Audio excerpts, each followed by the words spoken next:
Hello everyone, welcome to Victor's Knowledge. This is Sheenu Sharma. ਜਿਹੜਾ ਮੈਂ ਅੱਜ ਦਾ ਤੁਹਾਡੇ ਨਾਲ ਇਹ ਸੈਸ਼ਨ ਲੈ ਕੇ ਆਈ ਹਾਂ, this is very important for all Punjab state exam aspirant, ਚਾਹੇ ਕੋਈ ਪੀਪੀਐਸਸੀ ਐਗਜ਼ਾਮ ਦੀ ਤਿਆਰੀ ਕਰ ਰਿਹਾ ਹੈ, PSSB ਜਾਂ ਫਿਰ majority of student more than 90% ਦੋਨਾਂ ਐਗਜ਼ਾਮ ਦੀ ਤਿਆਰੀ ਕਰ ਰਹੇ ਨੇ।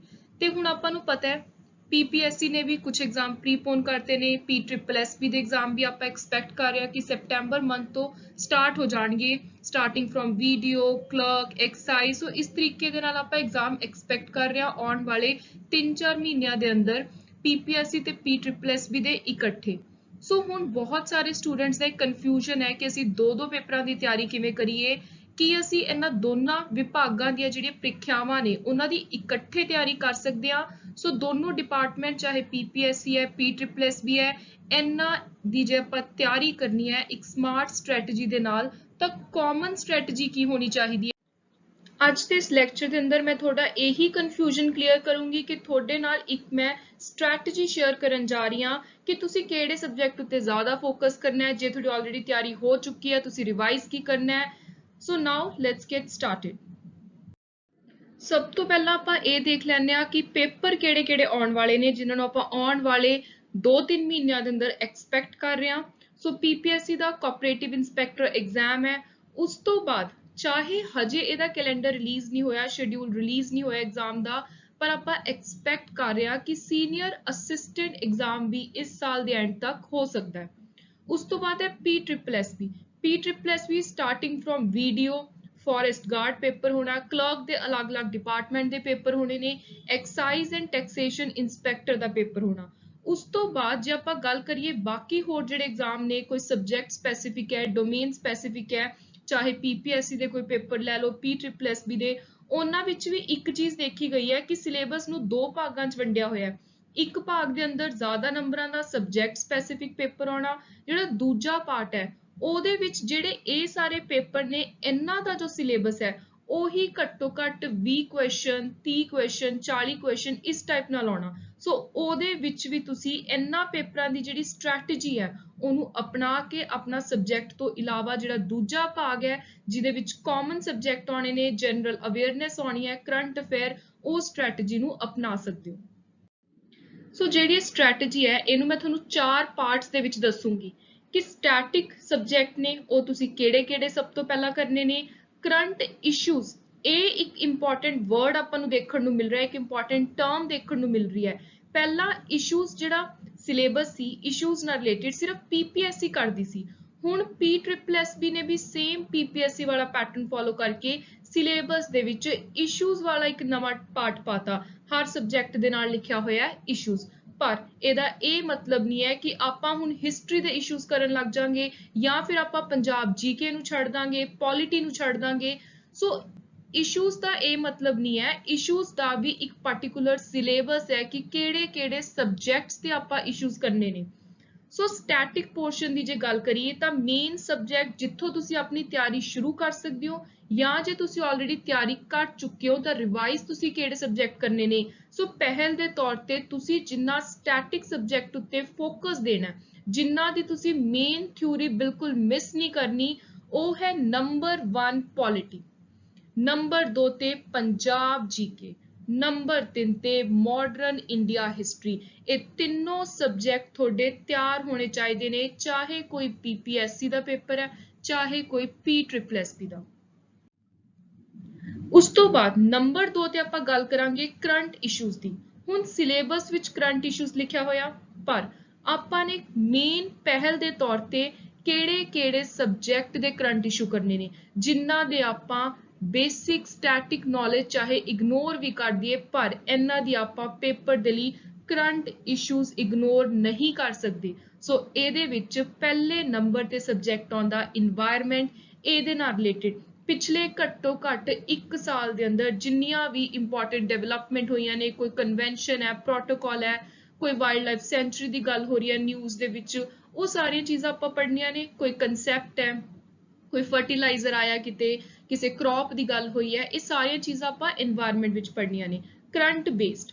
ਉਸ ਤੋਂ ਬਾਅਦ science and technology, most important specially ਜਿਹੜੇ ਸਟੂਡੈਂਟ ਪੀਪੀਐਸਸੀ ਦੀ ਤਿਆਰੀ ਕਰ ਰਹੇ ਨੇ ਉਹ ਤਾਂ ਇਸ ਚੀਜ਼ ਨੂੰ one of the most important subject ਸਮਝ ਕੇ ਤਿਆਰ ਕਰਨ। ਸਾਇੰਸ ਐਂਡ ਟੈਕਨੋਲੋਜੀ ਦੇ ਕਰੰਟ ਇਸ਼ੂਜ਼ ਤੁਹਾਡੇ ਲਈ ਬਹੁਤ ਇੰਪੋਰਟੈਂਟ ਰਹਿਣ ਵਾਲੇ ਨੇ ਜੇ ਤੁਸੀਂ ਆਪਣੇ ਆਪ ਨੂੰ ਮੈਰਿਟ ਵਿੱਚ ਦੇਖਣਾ ਚਾਹੁੰਦੇ ਹੋ।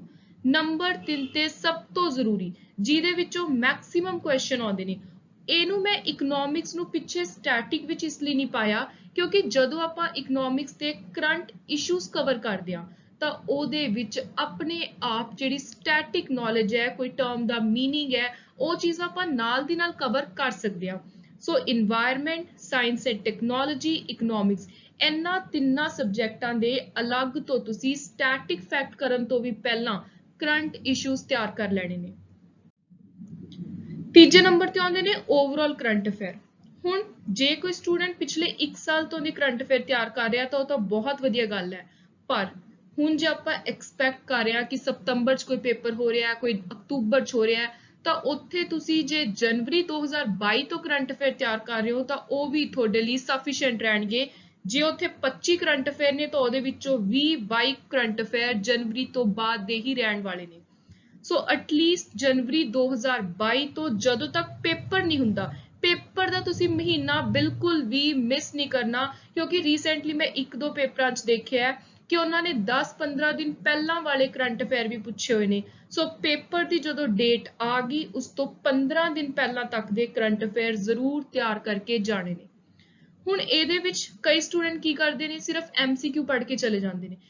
ਮੈਂ ਬਾਰ-ਬਾਰ ਰਿਪੀਟ ਕਰਦੀ ਹਾਂ, MCQ ਕਦੇ ਵੀ ਸਫੀਸ਼ੀਐਂਟ ਨਹੀਂ ਹੁੰਦੇ ਇਸ ਟਾਈਪ ਦੇ ਪੇਪਰਾਂ ਲਈ, ਸਪੈਸ਼ਲੀ PPSC ਜਿੱਥੇ ਸਟੇਟਮੈਂਟ ਬੇਸਡ ਕੁਐਸਚਨ ਦੇਖਣ ਨੂੰ ਮਿਲਦੇ ਨੇ। ਤੇ ਹੁਣ ਜਦੋਂ PSSB ਨੇ ਵੀ ਆਪਣਾ ਪੈਟਰਨ PPSC ਦੇ ਆਧਾਰ ਉੱਤੇ ਕਰਤਾ ਤਾਂ ਆਪਾਂ ਐਕਸਪੈਕਟ ਕਰ ਸਕਦੇ ਹਾਂ ਕਿ PSSB ਦੇ ਜਿਹੜੇ ਆਉਣ ਵਾਲੇ ਪੇਪਰ ਨੇ ਉਹਨਾਂ ਦਾ ਲੈਵਲ ਵੀ ਕੁਝ ਜ਼ਿਆਦਾ ਆਸਾਨ ਨਹੀਂ ਰਹਿਣ ਵਾਲਾ। ਸੋ ਉੱਥੇ ਵੀ ਤੁਹਾਨੂੰ PPSC ਦੇ ਲੈਵਲ ਦੀ ਹੀ ਤਿਆਰੀ ਕਰਨੀ ਹੈ ਜੇ ਤੁਸੀਂ ਮੈਰਿਟ ਵਿੱਚ ਆਉਣਾ, ਪੇਪਰ ਨੂੰ ਕਲੀਅਰ ਕਰਨਾ। ਸੋ 2 ਤਰ੍ਹਾਂ ਦੇ ਕਰੰਟ ਅਫੇਅਰ ਹੁੰਦੇ ਨੇ, ਇੱਕ ਹੁੰਦੇ ਨੇ ਡਿਟੇਲਡ, ਦੂਜੇ ਹੁੰਦੇ ਨੇ MCQ। ਮੈਂ ਹਮੇਸ਼ਾ ਸੁਜੈਸਟ ਕਰਦੀ ਹਾਂ ਡੀਟੇਲਡ ਕਰਨ ਤੋਂ ਬਾਅਦ MCQ ਦੇ ਵਿੱਚੋਂ ਪ੍ਰੈਕਟਿਸ ਕਰੋ। ਸਿੱਧਾ ਜੇ ਤੁਸੀਂ MCQ ਕਰੋਗੇ ਜਦੋਂ ਤੁਹਾਨੂੰ ਕਿਸੇ ਕਰੰਟ ਅਫੇਅਰ ਦੀ ਨੌਲੇਜ ਨਹੀਂ, ਉਹਦਾ ਬੈਕਗ੍ਰਾਉਂਡ ਨਹੀਂ, ਇੱਕ ਵਰਡ ਪੜ੍ਹ ਕੇ ਸਿਰਫ MCQ ਦਾ ਆਨਸਰ ਦੇਖ ਕੇ ਤੁਸੀਂ ਕਦੇ ਵੀ MCQ ਕਰੰਟ ਅਫੇਅਰ ਦੇ ਸਪੈਸ਼ਲੀ ਪੂਰੀ ਤਰ੍ਹਾਂ ਤਿਆਰ ਨਹੀਂ ਕਰ ਸਕਦੇ ਜਦੋਂ ਤੱਕ ਤੁਹਾਨੂੰ ਕਿਸੇ ਨਿਊਜ਼ ਦੀ ਪ੍ਰੋਪਰ ਡੀਟੇਲ ਨਹੀਂ ਪਤਾ, ਉਹਦੀ ਪੂਰੀ ਕਹਾਣੀ ਨਹੀਂ ਪਤਾ। ਜਦੋਂ ਤੁਸੀਂ ਇੱਕ ਵਾਰੀ ਡੀਟੇਲਡ MCQ ਕਰ ਲਿਆ ਤਾਂ ਉੱਥੇ ਜੇ ਤੁਹਾਨੂੰ ਸਟੇਟਮੈਂਟ ਬੇਸਡ ਕੁਐਸਚਨ ਆ ਰਹੇ ਨੇ ਤਾਂ ਤੁਸੀਂ ਡੀਟੇਲਡ ਕਰੰਟ ਅਫੇਅਰ ਕਰਨ ਤੋਂ ਬਾਅਦ ਸਟੇਟਮੈਂਟਸ ਨੂੰ ਐਲੀਮੀਨੇਟ ਵੀ ਕਰ ਸਕਦੇ ਹੋ। ਤੁਹਾਡੇ ਲਈ ਆਸਾਨ ਰਹਿ ਜਾਂਦਾ, ਗੈਸ ਵਰਕ ਵੀ ਆਸਾਨ ਰਹਿ ਜਾਂਦਾ ਜੇ ਤੁਸੀਂ ਕਿਸੇ ਚੀਜ਼ ਦੀ ਡੀਟੇਲ ਪੜ੍ਹੀ ਹੁੰਦੀ ਹੈ। ਸੋ ਮੈਂ ਪਰਸਨਲੀ ਇਹੀ ਸੁਜੈਸਟ ਕਰੂੰਗੀ ਕਿ ਡੀਟੇਲਡ ਤੇ MCQ ਦੋਨੋਂ ਤਰ੍ਹਾਂ ਦੇ ਕਰੰਟ ਅਫੇਅਰ ਕਰੋ। ਤੇ ਜਿਹੜੇ ਕਰੰਟ ਅਫੇਅਰ ਨੇ ਇਹਦੇ ਵਿੱਚ ਨੈਸ਼ਨਲ, ਇੰਟਰਨੈਸ਼ਨਲ ਦੋਨੋਂ ਤਰ੍ਹਾਂ ਦੇ ਕਵਰ ਕਰਨੇ ਨੇ। I am repeating, ਜਨਵਰੀ 2022 ਤੋਂ ਪੇਪਰ ਤੋਂ 15 ਦਿਨ ਪਹਿਲਾਂ ਤੱਕ ਦੇ ਕਰੰਟ ਨੂੰ ਕਵਰ ਕਰੋ। ਲਾਸਟ ਵਿੱਚ ਇੱਕ ਸਭ ਤੋਂ ਜ਼ਰੂਰੀ ਚੀਜ਼ ਮੈਂ ਤੁਹਾਡੇ ਨਾਲ ਸ਼ੇਅਰ ਕਰਨਾ ਚਾਹੁੰਦੀ ਹਾਂ। ਇਹਦੇ ਵਿੱਚ ਮੈਨੂੰ ਬਹੁਤ ਸਾਰੀਆਂ ਸਪੈਸ਼ਲੀ ਪਰਸਨਲੀ ਮੇਲਸ ਵੀ ਆਉਂਦੀਆਂ ਨੇ ਕਿ ਕੀ ਸਾਡਾ ਜੇ ਮੈਥ ਵੀਕ ਹੈ ਅਸੀਂ ਪੇਪਰ ਕਲੀਅਰ ਕਰ ਸਕਦੇ ਹਾਂ, ਜੇ ਸਾਡੀ ਰੀਜ਼ਨਿੰਗ ਵੀਕ ਹੈ ਸਾਡਾ ਕੋਈ ਪੇਪਰ ਕਲੀਅਰ ਹੋ ਸਕਦਾ, ਤਾਂ ਇਹਦਾ ਆਨਸਰ ਹੈ ਐਬਸੋਲਿਊਟਲੀ ਯੈਸ। ਮੰਨ ਲਓ ਕੋਈ ਪੇਪਰ 100 ਨੰਬਰਾਂ ਦਾ ਹੈ, ਉਹਦੇ 'ਚ 15 ਨੰਬਰ ਦਾ ਮੈਥ ਜਾਂ 15 ਨੰਬਰ ਦੀ ਰੀਜ਼ਨਿੰਗ ਆਉਣੀ ਹੈ। ਹੁਣ ਜੇ ਤੁਹਾਨੂੰ ਕੌਨਫੀਡੈਂਸ ਹੈ ਕਿ ਤੁਹਾਡੇ ਬਾਕੀ 85 ਨੰਬਰਾਂ ਦੀ ਤਿਆਰੀ ਹੈ, ਬਾਕੀ ਸਾਰੇ ਸਬਜੈਕਟਸ ਤੁਹਾਡੇ ਪੂਰੀ ਤਰ੍ਹਾਂ ਤੁਸੀਂ ਉਹਨਾਂ 'ਚ ਐਕਸੈਲ ਕਰ ਰਹੇ ਹੋ, ਮੌਕ ਟੈਸਟ ਦੇ ਰਹੇ ਹੋ, ਉਹਨਾਂ 'ਚ ਵਧੀਆ ਪਰਫਾਰਮ ਕਰ ਰਹੇ ਹੋ, ਤਾਂ ਤੁਸੀਂ ਉੱਥੇ ਰਿਸਕ ਜ਼ਰੂਰ ਲੈ ਸਕਦੇ ਹੋ। ਇਹ ਨਹੀਂ ਮੈਂ ਕਹਿ ਰਹੀ ਕਿ ਤੁਸੀਂ ਪੂਰਾ ਸਬਜੈਕਟ ਛੱਡ ਦਿਓ। ਮੈਂ ਬਾਰ-ਬਾਰ ਸਟੂਡੈਂਟਸ ਨੂੰ ਕਹਿੰਦੀ ਹੁੰਦੀ ਹਾਂ ਕਿ ਜਿਵੇਂ ਕੁਆਂਟੀਟੇਟਿਵ ਐਪਟੀਟਿਊਡ ਹੈ, ਇਹਦੇ ਵਿੱਚ ਤੁਸੀਂ ਕੁਝ ਫਾਰਮੂਲੇ ਕਰ ਲਓ, ਸਿੰਪਲ ਇੰਟਰਸਟ ਦਾ, ਪ੍ਰੋਫਿਟ ਲਾਸ ਦਾ, ਮੈਂਸੂਰੇਸ਼ਨ ਦੇ, ਘੱਟੋ ਘੱਟ ਫਾਰਮੂਲੇ ਦੇਖ ਕੇ ਚਲੇ ਜਾਓ। ਇਹ ਨਹੀਂ ਕਿ ਪੂਰਾ ਸਬਜੈਕਟ ਛੱਡ ਕੇ ਜਾਓ, ਕੁਝ ਫਾਰਮੂਲੇ ਦੇਖ ਲਓ, ਉਹਨਾਂ ਦੀ ਪ੍ਰੈਕਟਿਸ ਕਰ ਲਓ। ਕਿਉਂਕਿ ਬਹੁਤ ਵਾਰੀ ਪੇਪਰਸ ਦੇਖਿਆ ਜੇ 15 ਕੁਐਸਚਨ ਮੈਥ ਦੇ ਨੇ, ਉਹਦੇ ਵਿੱਚੋਂ ਘੱਟੋ ਘੱਟ 5 ਕੁਐਸਚਨ ਸਿੱਧਾ ਫਾਰਮੂਲਾ ਬੇਸਡ ਹੁੰਦੇ ਨੇ। ਸੋ ਤੁਸੀਂ ਡਰਨਾ ਨਹੀਂ ਹੈ। ਇਹ ਨਹੀਂ ਕਿ ਜੇ ਤੁਹਾਡਾ ਮੈਥ ਵੀਕ ਹੈ, ਰੀਜ਼ਨਿੰਗ ਵੀਕ ਹੈ ਤਾਂ ਤੁਸੀਂ ਉਹਨੂੰ ਡਰ ਬਣਾ ਲਓ ਤੇ ਉਹਦੇ ਉੱਤੇ ਹੀ ਲੱਗੇ ਰਹੋ। ਜਿਹੜੇ ਸਬਜੈਕਟ ਤੁਹਾਡੇ ਜ਼ਿਆਦਾ ਸਟਰੋਂਗ ਨੇ ਉਹਨਾਂ ਵਿੱਚ ਮਾਹਰ ਬਣੋ, ਉਹਨਾਂ ਵਿੱਚ ਆਪਣੀ ਐਕਸਪਰਟੀਜ਼ ਹਾਸਿਲ ਕਰੋ, ਉਹਨਾਂ ਦੀ ਇੰਨੀ ਚੰਗੀ ਪ੍ਰੈਕਟਿਸ ਕਰੋ ਕਿ ਇਹ 7-8 ਨੰਬਰ ਦਾ ਤੁਸੀਂ ਰਿਸਕ ਲੈ ਸਕੋ। ਸੋ ਤੁਸੀਂ ਇਹ ਦੇਖਣਾ, ਮੌਕ ਟੈਸਟ ਦਿਓ, खुद प्रैक्टिस करो, अपने पिछले ਜਿਹੜੇ ਤੁਸੀਂ ਕੋਈ ਟੈਸਟ ਜੇ ਦਿੱਤੇ ਨੇ, ਸਰਕਾਰੀ ਪੇਪਰ ਦਿੱਤੇ ਨੇ, ਉਹਨਾਂ ਦਾ ਐਨਾਲਾਈਜ਼ ਕਰੋ ਕਿ ਜੇ ਤੁਸੀਂ ਰੀਜ਼ਨਿੰਗ ਜਾਂ ਕੁਆਂਟ ਵਿੱਚੋਂ ਕਿਹਦੇ 'ਚ ਤੁਹਾਨੂੰ ਮਾਰ ਖਾ ਰਹੇ ਹੋ, ਕਿਹੜਾ ਤੁਹਾਡਾ ਵੀਕ ਹੈ, ਤੁਸੀਂ ਦੋਨਾਂ ਦੇ ਵਿੱਚੋਂ ਇੱਕ ਨੂੰ ਚੂਜ਼ ਕਰੋ। ਇੱਕ ਨੂੰ ਚੂਜ਼ ਕਰਨ ਦਾ ਮਤਲਬ ਹੈ ਕਿ ਜੇ ਤੁਸੀਂ ਰੀਜ਼ਨਿੰਗ ਚੂਜ਼ ਕਰ ਲਈ ਤਾਂ ਉਹਦੇ ਵਿੱਚ ਆਪਣਾ 100% ਦਿਓ, ਪੂਰੀ ਚੰਗੀ ਤਰ੍ਹਾਂ ਤਿਆਰੀ ਕਰੋ, ਉਸ ਵਿਸ਼ੇ ਦੇ ਮਾਹਰ ਬਣੋ। ਤੇ ਜਿਹੜਾ ਦੂਜਾ ਤੁਸੀਂ ਛੱਡ ਰਹੇ ਹੋ, ਛੱਡਣ ਦਾ ਇਹ ਮਤਲਬ ਨਹੀਂ ਕਿ ਪੂਰੀ ਤਰ੍ਹਾਂ ਛੱਡੋ, ਘੱਟੋ ਘੱਟ ਉਹਦੇ ਪ੍ਰੀਵੀਅਸ ਈਅਰ ਪੇਪਰ ਦੇਖ ਲਓ, ਕਿਉਂਕਿ ਬਹੁਤ ਵਾਰੀ ਦੇਖਿਆ ਗਿਆ ਕਿ ਪੈਟਰਨ ਸੇਮ ਰਹਿੰਦਾ। ਬਾਕੀ ਜਿਹੜੇ ਹੋਰ ਸਬਜੈਕਟ ਨੇ ਉਹਨਾਂ ਦੀ ਚੰਗੀ ਤਰ੍ਹਾਂ ਪ੍ਰੈਕਟਿਸ ਕਰੋ, ਕਿਉਂਕਿ ਕੋਈ ਵੀ ਸਟੂਡੈਂਟ 100 ਮਾਰਕਸ ਦਾ ਜੇ ਕੋਈ ਪੇਪਰ ਆ ਰਿਹਾ, ਇਹ ਨਹੀਂ ਕਿ ਉਹਨੂੰ 100 ਦਾ 100 ਨੰਬਰ ਦਾ ਆਉਂਦਾ ਹੋਊਗਾ। ਹਰ ਕੋਈ ਇਨਸਾਨ ਹੈ, ਚਾਹੇ ਮੈਂ ਆ, ਕਿਸੇ ਵੀ ਸਬਜੈਕਟ ਦਾ ਇਹ ਨਹੀਂ ਹੁੰਦਾ ਕਿ ਆਪਾਂ ਐਕਸਪਰਟੀਜ਼ ਬਣ ਜਾਂਦੇ ਆ। ਇਹ ਨਹੀਂ ਕਿ ਆਪਣਾ ਹਰ ਸਬਜੈਕਟ ਹੀ ਪਰਫੈਕਟ ਹੁੰਦਾ। ਹਰ ਸਟੂਡੈਂਟ ਦਾ, ਹਰ ਇਨਸਾਨ ਦਾ ਕੋਈ ਨਾ ਕੋਈ ਵਿਸ਼ਾ ਇਹੋ ਜਿਹਾ ਹੁੰਦਾ ਜਿਹਦੇ ਚੋਂ ਕਮਜ਼ੋਰ ਹੁੰਦਾ, ਤੇ ਇਹ ਬਹੁਤ ਹੀ ਕਾਮਨ ਜੀ ਗੱਲ ਹੈ। ਤਾਂ ਇਸ ਚੀਜ਼ ਨੂੰ ਆਪਣੀ ਵੀਕਨੈਸ ਨਹੀਂ ਬਣਾਉਣੀ, ਉਹਨੂੰ ਸਟਰੋਂਗ ਆਪਣਾ ਪੁਆਇੰਟ ਰੱਖਣਾ ਹੈ। ਇਹ ਦੇਖਣਾ ਕਿ ਉਸ ਵੀਕ ਸਬਜੈਕਟ ਵਿੱਚੋਂ ਵੀ ਜਿਹਦੇ ਵਿੱਚ ਸਾਨੂੰ ਡਰ ਲੱਗ ਰਿਹਾ ਹੈ, ਅਸੀਂ ਪੇਪਰ ਦੇ ਵਿੱਚ ਘੱਟੋ ਘੱਟ 15 ਚੋਂ 6-7 ਕੁਐਸਚਨ ਕਿਵੇਂ ਕਰ ਸਕਦੇ ਹਾਂ, ਉਸ ਚੀਜ਼ ਦਾ ਆਪਣਾ ਪਲਾਨ ਤਿਆਰ ਕਰੋ। ਬਾਕੀ ਜਿਹੜੇ ਸਬਜੈਕਟ ਵਿੱਚ ਰੀਜ਼ਨਿੰਗ ਜਾਂ ਕੁਆਂਟ 'ਚ ਤੁਹਾਨੂੰ ਲੱਗਦਾ ਕਿ ਤੁਸੀਂ ਕੰਫਰਟੇਬਲ ਹੋ, ਵਧੀਆ ਮਾਰਕਸ ਲੈ ਸਕਦੇ ਹੋ, 15 ਚੋਂ ਤੁਹਾਡੇ 13-14 ਕੁਐਸਚਨ ਡੈਫੀਨੇਟਲੀ ਠੀਕ ਹੋ ਜਾਂਦੇ ਨੇ। ਪਿਛਲੇ ਪੇਪਰਾਂ ਦਾ ਐਨਾਲਿਸਿਸ ਕਰੋ, ਮੌਕ ਟੈਸਟ ਦਿਓ, ਇਹ ਦੇਖੋ ਕਿ ਤੁਸੀਂ ਕਿੱਥੇ ਸਟੈਂਡ ਕਰਦੇ ਹੋ, ਫਿਰ ਉਸ ਅਕੋਰਡਿੰਗ ਤੁਸੀਂ ਇੱਕ ਸਬਜੈਕਟ ਚੂਜ਼ ਕਰਕੇ ਉਹਦੀ ਪੂਰੀ ਵਧੀਆ ਤਰੀਕੇ ਨਾਲ ਤਿਆਰੀ ਕਰੋ। ਸੋ ਜੇ ਤੁਸੀਂ ਇਸ ਤਰੀਕੇ ਨਾਲ ਸਬਜੈਕਟਸ ਨੂੰ ਵੰਡੋਗੇ, ਇਹ ਦੇਖੋਗੇ ਕਿ ਅਸੀਂ ਸਟੈਟਿਕ ਦੇ ਅੰਦਰ ਕਿਹੜੇ ਕਰਨੇ ਨੇ, ਕਰੰਟ ਇਸ਼ੂਜ਼ ਕਿਹੜੇ-ਕਿਹੜੇ ਕਰਨੇ ਨੇ, ਫਿਰ ਤੁਹਾਡਾ ਇੱਕ ਤਾਂ ਟਾਈਮ ਵੇਸਟ ਨਹੀਂ ਹੋਊਗਾ, ਇੱਕ ਤੁਹਾਨੂੰ ਰਿਵੀਜ਼ਨ ਦਾ ਟਾਈਮ ਮਿਲੂ, ਕਿਉਂਕਿ ਸਿਲੇਬਸ ਆਪਾਂ ਕੰਪਲੀਟ ਕਰ ਲੈਂਦੇ ਆ ਪਰ ਆਪਾਂ ਰਿਵੀਜ਼ਨ ਨਹੀਂ ਕਰਦੇ, ਉਹੀ ਚੀਜ਼ 'ਚ ਆਪਾਂ ਮਾਰ ਖਾਂਦੇ ਆ।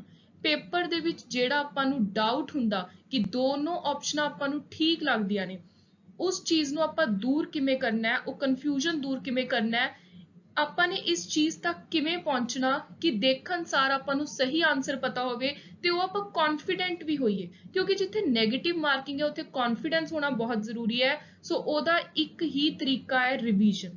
ਸੋ ਇਹ ਸੀ ਅੱਜ ਦੀ ਸਟ੍ਰੈਟਜੀ। ਬਾਕੀ ਜੇ ਤੁਸੀਂ ਕੋਰਸ ਬਾਏ ਕਰਨਾ ਹੈ, ਕੋਈ ਨੋਟਸ ਖਰੀਦਣੇ ਨੇ, ਮੌਕ ਟੈਸਟ ਲੈਣੇ ਨੇ, ਤਾਂ ਤੁਸੀਂ ਮੈਨੂੰ ਈਮੇਲ ਭੇਜ ਸਕਦੇ ਹੋ on legalvictor02896@gmail.com। Thank you and good luck.